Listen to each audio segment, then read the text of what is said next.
সবাইকে, কি অবস্থা সবার? তো আজকের যে ভিডিও, এই ভিডিওটাতে আমরা আসলে একটু ডিফিকাল্ট লেভেলের এবং অ্যাডভান্স লেভেলের CentOS এর কিছু কাজ করব, যেটা আসলে কম্প্রিহেন্সিভ প্রোগ্রামিং করব আমরা পাইথনের সাথে স্পার্কের। তো শুরু করার আগে কিছু জিনিস বলে নেই যে আমরা অলরেডি প্লেলিস্ট বানিয়েছি, সেখানে আমরা হাডুপ ইনস্টল করেছি আপনাদের এই প্রোগ্রামিংগুলো করার জন্য। আপনাদের CentOS অপারেটিং সিস্টেমের মধ্যে হাডুপ, জাভা, পাইথন ডিফল্টেই আসে, সমস্ত কিছু ডিফল্ট আসে, বাট কিছু জিনিসের জন্য আমরা এগুলোকে আবার ইনস্টল করছি এবং ওটা নিয়ে ভিডিও বানানো হয়েছে। তো কাইন্ডলি ভিডিওগুলো দেখে নেবেন, ঠিক আছে? যদি ভিডিওগুলো দেখে না নেন তাহলে হয়তো পারে যে আপনারা অনেক ইরর ফেস করতেছেন। তো আজকে যে ভিডিওটাতে এখানে আমি আসলে কি করব, এই ভিডিওটাতে আমরা যে দুটো CSV ফাইল মানে এক্সেল ফাইল আমরা এখানে আমাদের ক্লাস্টারে আপলোড করব। সেই CSV ফাইলের মধ্যে অনেক ডাটা থাকবে, আমরা সেগুলো ক্যালকুলেট করব, যেরকম প্রয়োজন, যেরকম টাস্ক থাকবে সেই অনুযায়ী আমরা ক্যালকুলেট করব।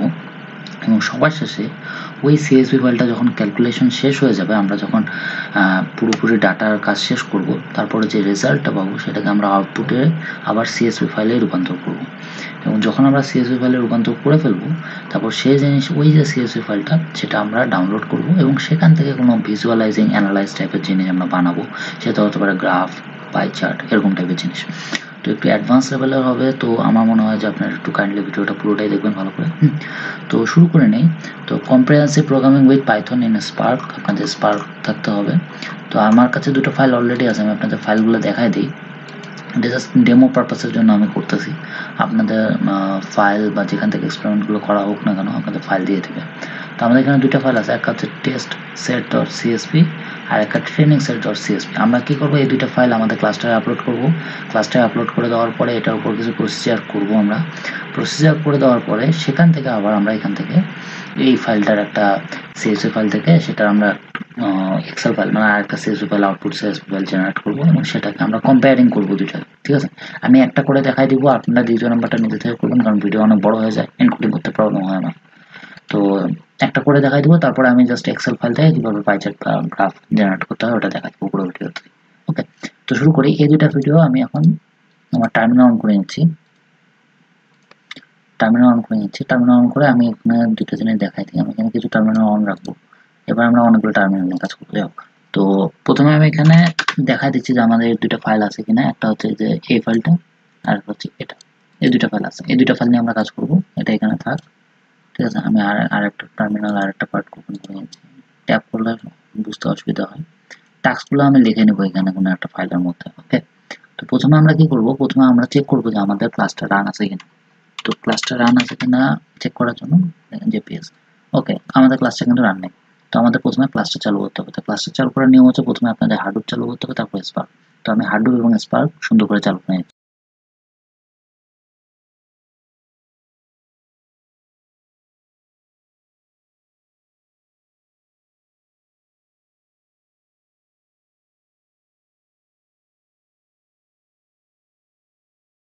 ওকে, আমাদের হাডুপ পারফেক্টলি চালু হয়ে গেছে। এখন আমরা স্পার্ক চালু করবো। স্পার্কের কমান্ড আমি টাইপ করে নিচ্ছি।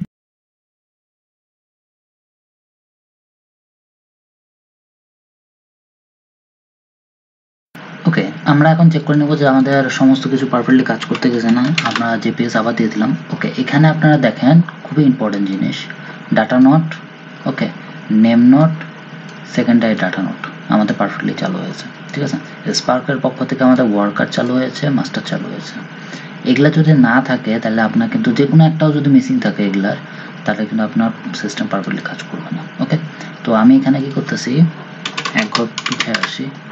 আচ্ছা, হাডুপের এখানে এখন আমি বলেছিলাম যে আমাদের, তো এখন আমি এটা কাজ করতেছি, এখান থেকে আমি বের হয়ে যাই, একবারে মেইন ফাইলে চলে যাই। ওকে, এখানে এলএল দিলে আমার এখানে ফাইলটা আছে, কই গেল, এই যে TrainingSet.csv, এই ফাইলটা নিয়ে আমরা প্রথমে কাজ করব। তো এটা আমি কি করব, আমাদের ক্লাস্টারে আপলোড করব। তো ক্লাস্টারে আপলোড করতে গেলে আমাদের কি করতে হবে,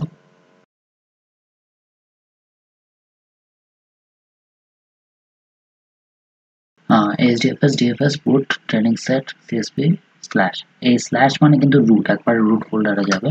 যদি আমার আগে আপলোড করা থাকে তাহলে ওটা হচ্ছে এক্সিস্ট দেখাবে, আর যদি আপনাদের না করা থাকে তাহলে দেখাবে যে ওটা এক্সিস্ট করে না। ওকে, আমার দেখেন এখানে কোনো এরর আসেনি, তার মানে আমার এখানে ফাইলটা আপলোড করা হয়নি, ঠিক আছে? আমি এখন চেক করে নেব যে আমাদের আসলেই মানে হার্ডওয়্যার ক্লাস্টারের মধ্যে এটা আপলোড হয়েছে কিনা। ওকে, দেখেন এখানে আমার TrainingSet.csv ফাইলটা ভার্টিবল ক্লাস্টারের মধ্যে আপলোড হয়ে গেছে। ওকে, এখন আমি কি করব, আমি এখানে আপনারা যদি চান যে আমি কিন্তু এখন ট্রেনিং, আমরা বলেছিলাম যে আমরা টেস্ট সেট ট্রেনিং সেট দুটো নিয়ে কাজ করব। আপনারা যদি চান এখনই এই সেম ভাবে এসডিএফএস ডিএফএস পুট ট্রেনিং সেটের জায়গায় আপনারা টেস্ট সেটও আপলোড করে নিতে, মানে এটাও আপলোড করে নিতে পারেন একসাথে, বাট আমরা আপাতত এটা নিয়ে কাজ করতেছি না, তো আমি এখানে এটা আপলোড করতেছি না। ওকে, আমাদের এখানে প্রথম কাজ কিন্তু শেষ। এখন আমরা যে জিনিসটা করব, আমরা PySpark চালু করে নেব। ওকে, PySpark চালু করার জন্য ধরেন এখান থেকে আমি এখান থেকে PySpark চালু করে নিচ্ছি। তার আগে এটা এখানে রেখে দিই, কারণ পরবর্তীতে কপি পেস্টের দরকার হয়। কনফিউজড হয় না, মানুষ কনফিউজড হয় আমার ভিডিওতে, আমি জানি। তো এখন আমরা এখানে কি করব, PySpark যে শেল আছে সেই শেলটা চালু করব। তো PySpark এর শেল কিভাবে চালু হয় জানেন তো?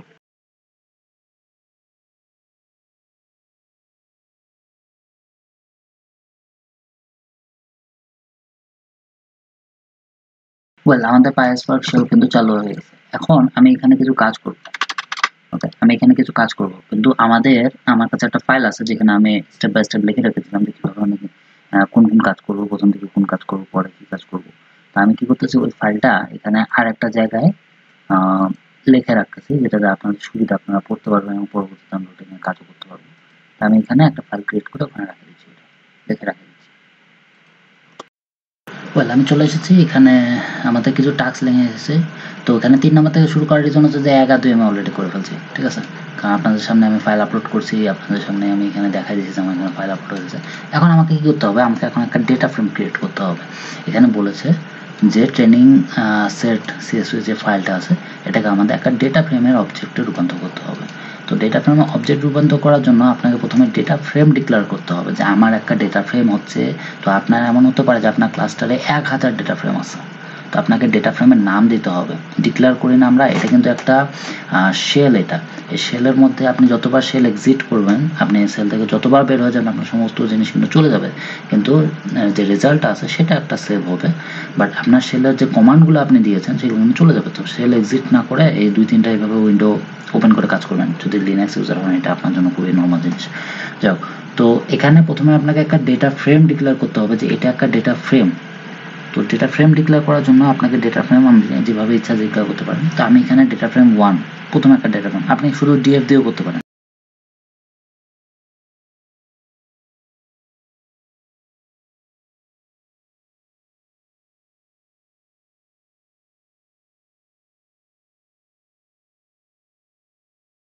ওকে, আমি এখানে একটা ডেটা ফ্রেম ডিক্লেয়ার করে নিয়েছি, যেটা ডেটা ফ্রেম নাম্বার 1, ঠিক আছে। এখানে আমরা সিএসভি ফাইল রিড করবো, তাই এটা কমান্ড দেওয়া হয়েছে। এখানে সিএসভি ফাইলটা আমাদের কোনখানে আছে আমি এখানে বলে দিয়েছিলাম, এখানে আমাদের সিএসভি ফাইলে এসডিএফএস এর ভিতরে, মানে আমাদের ক্লাস্টারের ভিতরে আছে এবং সেখানে, এবং আমরা এখানে যে হেডার যেটা আছে সেটা সহ রিড করব। আমি প্রথম দিকে আপনাদের দেখা দিতে পারতাম যে ওখানে হেডার, প্রথমে হেডারে কি আছে সেটাই, বাট মানে রিড করতে যাচ্ছি তো কোনো অসুবিধা নেই। ওকে, আমার এখানে অনেক সময় কল পেস্টের সময় ঝামেলা হয় যে অটোমেটিকলি এন্টার হয়ে যায়। যাই হোক, তো এটা আমাদের ডেটা ফ্রেম কিন্তু ডিক্লেয়ার হয়ে গেল, আমাদের 1 নম্বর কাজ শেষ। এখন আপনি চাইলে আমি আপনাকে শো করে দেখাতে পারি যে ডেটা ফ্রেমের আমাদের যে ডেটা ফ্রেম যেটা, সেটাকে আমি শো করে আপনাকে দেখাতে পারি। এখানে অনলি 20 রো শো করতেছে, ঠিক আছে। আপনারা চাইলে এটাকে কম বেশি করতে পারেন। এটা মোটামুটি ডেটা ফ্রেম শো করতেছে। আমি এটাকে কি করলাম, 10টা শো করাবো, প্রথম 10টা রো। আপনি যদি চান প্রথম একটাও রো শো করাতে পারেন, এটা প্রথম একটা রো অনেক বড়। যাই হোক, এখানের মধ্যে অনেক জিনিস আছে। তো এটা আমাদের ডেটা ফ্রেম শো করা হয়ে গেল। আমরা যে জিনিসটা করব, সেখানে পরবর্তী 4 নম্বরে বলা হয়েছে যে যে স্কিমাটা আছে সেই স্কিমাটা প্রিন্ট করতে হবে এবং এটাই পেস্ট করতে বলছে রিপোর্টের মধ্যে। এখন স্কিমা যদি আমি প্রিন্ট করতে যাই তাহলে কিভাবে করব?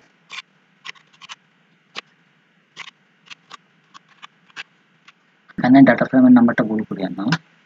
ওকে, আমাদের এখানে স্কিমা শো হয়ে গেছে। এটা আমি দরকার হলে না একটু বড় করে নিই, কারণ পরবর্তীতে আমাদের এটা লাগবে, পরবর্তীতে আমাদের এটা আরো লাগবে অনেক। এখানে আমরা দেখাচ্ছি যে এখানে আমাদের স্কিমা হচ্ছে ইউআই আইডি দেওয়া আছে, প্রাইস দেওয়া আছে, এখানে আরো এগুলো নিয়ে কাজ করবো। তো আমরা 4 নম্বরের কাজ কিন্তু শেষ। স্কিমা প্রিন্ট, সেটা আমাদের ডাটা ফ্রেম স্কিমা আমরা প্রিন্ট করে ফেলেছি। ওকে, এখন বলেছে যে total number of record, total number of রেকর্ডটা কপি পেস্ট করতে। তো এটা আমরা আগে করেছি, ওই যে উপরে বললাম না যে ডেটা ফ্রেম আমরা যেটা কি এর নাম্বারটা শো করাইলাম, হ্যাঁ, উপরে তারপরে আমরা যেটা এই যে রো নাম্বারটা এটা শো করাইছি যে এটা আমরা আগে করছি, তো এটা আবার করে রিপিট করতে না চাচ্ছি। গেল, এটা একটু ইম্পর্টেন্ট। এখানে আমাদের বলেছে যে এই যে কোয়ান্টিটি সোল্ড, ঠিক আছে, এটা প্রাইস এবং হচ্ছে ISHOF, এটা আসলে আমরা এখন থেকে বলবো যে এটা মেইন ইউজার বা ভিআইপি ইউজার। আপনারা জানেন যে প্রতিটা কোম্পানিতে ভিআইপি ইউজার থাকে, কিন্তু যারা ভিআইপি ইউজার তাদের যে টাইপগুলা ইন্টিজার, ডাবল এইভাবে চেঞ্জ করতে বলছে। ডেটা ফ্রেমের টাইপগুলো চেঞ্জ করছে। এখানে আপনারা দেখতে পাবেন যে কোয়ান্টিটি সোল্ড এইগুলা জিনিস আপনাদের চেঞ্জ করতে হবে। ওকে, তো আমরা এখানে কিছু কাজ করে নিচ্ছি। আমরা করব সেটা হচ্ছে যে আমরা এখানে ডেটা ফ্রেমগুলোর প্রতিটারই যে কলাম আছে, মানে যে জায়গাগুলোতে প্রাইস নাম দেওয়া আছে বা ভিআইপি ইউজারের নাম দেওয়া আছে, সেখানে আমরা কি করব যে কাস্ট করে সেখানকার টাইপগুলো আমরা চেঞ্জ করে দেবো। যেমন এখানে বলতেছি, আমি দেখাই দিতে পারতেছি, এখানে যে কোয়ান্টিটি সোল্ড যেটা, সেটার টাইপ কিন্তু স্ট্রিং, কিন্তু আমাদের এখানে বলেছে যে কোয়ান্টিটি সোল্ড যেটা আছে সেটার টাইপ হইতে হবে ইন্টিজার। ওকে, তো আমি এখানে একটা একটা করে চেঞ্জ করতেছি। তো প্রথমে আমরা শুরু করে দেই যে প্রাইসের যে অংশটা আছে, প্রাইসটা দিয়ে শুরু করি। এটার নাম, এটার টাইপ হবে ডাবল, কারণ পরের দুইটা ইন্টিজার হবে, ওটার জন্য আমাদের কষ্ট কম করতে হবে।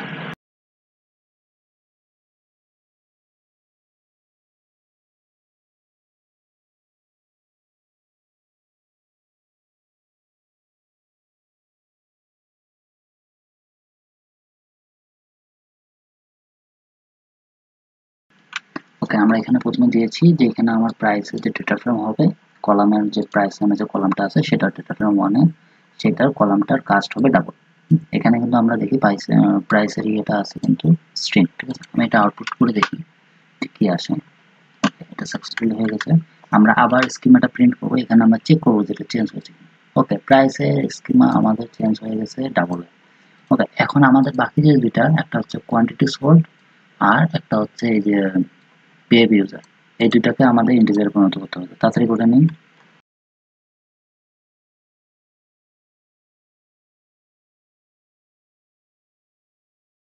ওকে, দুইটা চেঞ্জ হয়েছে কিনা আমি আবার স্কিমাটা চেক করলেই আমার এখানে চেঞ্জ হয়ে যাবে। ওকে, কোয়ান্টিটি সোল্ডটা ইন্টিজার হয়ে গেছে, প্রাইস ডাবল হয়ে গেছে, আর যেটা আমাদের ভিআইপি ইউজার ছিল সেটাও ইন্টিজার হয়ে গেছে। ওকে, আমাদের কাজ ডান। 6 নম্বরটা অলরেডি ডান। এখন কি করতে হবে যে আর একটা ডেটা ফ্রেম, যে না আমরা যে ডেটা ফ্রেমটা তৈরি করেছিলাম সেই ডেটা ফ্রেমটাকে টেম্পোরারি ভিউ করতে হবে আর কি।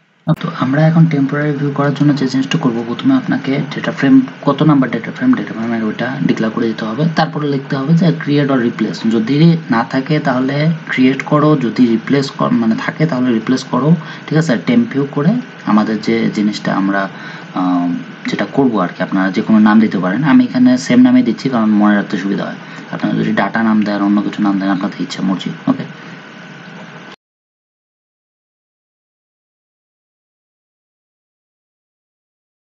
এখানে আরেকটা জিনিস বলে রাখি যে এখানে প্রতিটা জিনিস ক্রিয়েটে শুধুমাত্র ক্যাপিটাল স্মল লেটার হবে, বাকি সমস্ত অর, রিপ্লেস, টেম্প ভিউ, এগুলো সমস্ত ক্যাপিটাল স্মল লেটার আছে।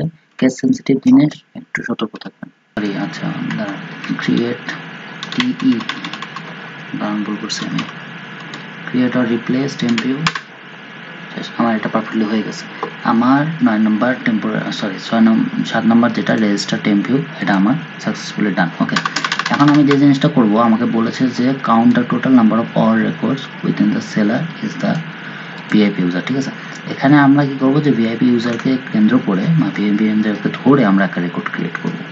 তো এটার জন্য আপনাকে যে জিনিসটা করতে হয়, আপনাকে আসলে একটা রেজাল্ট ফাইল ডিক্লেয়ার করতে হবে, যে এটা একটা রেজাল্ট ফাইল। আমরা যেরকম ভ্যারিয়েবল ডিক্লেয়ার করি না, এরকম একটা ভ্যারিয়েবল ডিক্লেয়ার করতে হবে। আমি কিন্তু পাইথনে কোডিং করতেছি। ওকে, আমরা এখানে স্পার্কের সাথে এসকিউএল এর সাহায্য নিব। আপনাদের ওখানে একটা ইম্পোর্ট করতে হয়, এসকিউএল এর যে ডেটা ফ্রেমটা আছে সেটা ইম্পোর্ট করতে হয়, তবে সচরাচর দরকার হয় না কারণ ওটা পারফেক্টলি রান হয় ওটা ছাড়াও। যদি সমস্যা হয়, কোনো এরর ফেস করেন, তাহলে এসকিউএল এর যে ফাইলটা আছে ওটা ডেটা ফ্রেমে ইম্পোর্ট করে নিন, ঠিক আছে। তারপর আবার এই কমান্ডটা দিন, তাহলে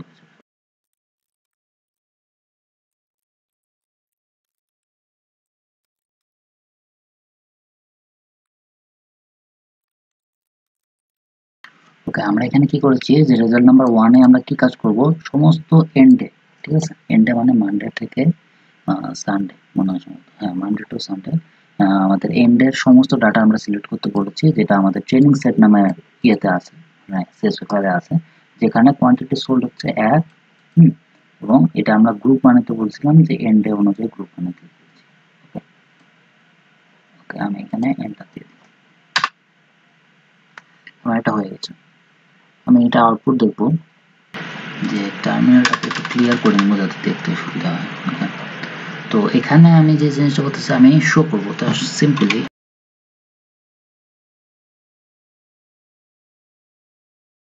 আমার এখানে একটু ভুল হয়েছে, রেজাল্ট 0 হবে না, ওখানে আমি একটা ভুল করেছি, রেজাল্ট শো, রেজাল্ট 1 শো দিলে এখানে কি করবে, ও যে ফাইলটা আছে ওটাকে সে ক্রিয়েট করবে, একটু সময় নেবে। আপনাদের যদি আগে করা থাকে তাহলে ওটা আসবে না, যদি আগে করা না থাকে তাহলে একটু টাইম নেবে। ও পুরোটাই ক্যালকুলেট করতেছে, এটুকু টাইম আপনাকে দিতে হবে। দেখেন আমার এখানে পারফেক্টলি এই আউটপুটটা চলে আসছে, যে আমার এন্ডের কাউন্ট 1, ঠিক আছে, এই যে আমার ওয়েডনেসডেতে এত সেল, থার্সডে, ফ্রাইডে, পুরো জিনিসটা চলে আসছে যেটা আমরা চাচ্ছিলাম। এটা দিয়ে আপনি এক্সেল ফাইল এখান থেকে আপনি যদি ম্যানুয়ালি টাইপ করতে চান না, যে আপনার উইন্ডোজ সিস্টেম থেকে লিনাক্স সিস্টেম থেকে উইন্ডোজ সিস্টেমে ফাইল ট্রান্সফার করা প্রবলেম, তাহলে আপনার এখান থেকে ডাটাগুলো ম্যানুয়ালি জাস্ট দেখে ইনপুট করতে পারেন এক্সেল ফাইলের মধ্যে। তো আমাদের এই পর্যন্তই। আপনারা এখানে এই যে কাজটা আমরা এখানে করেছি সিএসভি ফাইলে, এই সিএসভি ফাইলের জেনারেশনের কাজটা আপনারা করে নেবেন। এবং আমরা যে আরেকটা ফাইলের কথা বলেছিলাম যে টেস্ট সেট সিএসভি, এই ফাইলটা আপনারা জেনারেশনের কাজ এখানে করতে পারেন, ঠিক আছে। যখন আপনারা এই ফাইলটা জেনারেট করে নেবেন, যখন দুইটা ফাইলের ডাটা আপনারা পাবেন, তারপর সেটা ডাউনলোড করে নিয়ে, এবং যখন ডাউনলোড হয়ে যাবে তারপরে আমরা এক্সেল ফাইলে করবো। আমি জাস্ট ফাইনাল যে ডাটাটা সেটা এক্সেল ফাইলে করে দেখাচ্ছি, জাস্ট এটুকু, কারণ ভিডিও অনেক বড় হয়ে যাচ্ছে। আর লাস্ট কথা বলে নেই, এই যে রেজাল্ট শো হয়েছে না যেটা, এটাই 10 নম্বরটার উত্তর। ওকে, আচ্ছা, তো এখানে আমি এক্সেল ফাইলের মধ্যে জাস্ট সিম্পল একটা কাজ করেছি, যে ট্রেনিং সেটে আমাদের যে ডাটাগুলো ছিল যেটা আমি করে দেখালাম, এবং টেস্ট সেট যেটা আপনারা ওই সেম স্টেপগুলো ফলো করে আবার করবেন, করে সেখানে আপনারা ডাটাগুলো যেগুলো পাবেন এটা। তো এই দুইটা ডাটা বসায় আমরা ডেট অনুযায়ী, এবং মানে পুরো ডেটা সেটটা বসায় দেওয়ার পরে আপনারা এখানে জাস্ট একটা ইনসার্টে যেয়ে আপনারা কলাম, লাইন, পাই, যা ইচ্ছা তাই জেনারেট করতে পারেন, ঠিক আছে। এখানে আমি এটা জেনারেট করে নিয়েছি, ঠিক আছে। আপনারা চাইলে স্টাইল চেঞ্জ করতে পারেন, যদি ডাটা সিলেক্ট করা না থাকে তাহলে ডাটা সিলেক্ট করে নিতে পারেন, ঠিক আছে, যে কোনটা কোন কলাম হবে এই সমস্ত কিছু, এগুলো সিম্পল জিনিস। যাই হোক, তো আজকে ভিডিও টিউটোরিয়াল এই পর্যন্তই। আপাতত এটাই আমাদের CentOS সিরিজের সবচেয়ে লাস্ট ভিডিও হবে, কারণ পরবর্তী ভিডিও যদি আসে তাহলে একটু সময় নেবে আর কি। যাই হোক, ধন্যবাদ সবাইকে। Thank you for watching. Don't forget to subscribe and press the bell icon. You can join with us on social media platforms like Telegram, Instagram and Facebook. We are posting every day on there. Hope you like it and see you on the next one.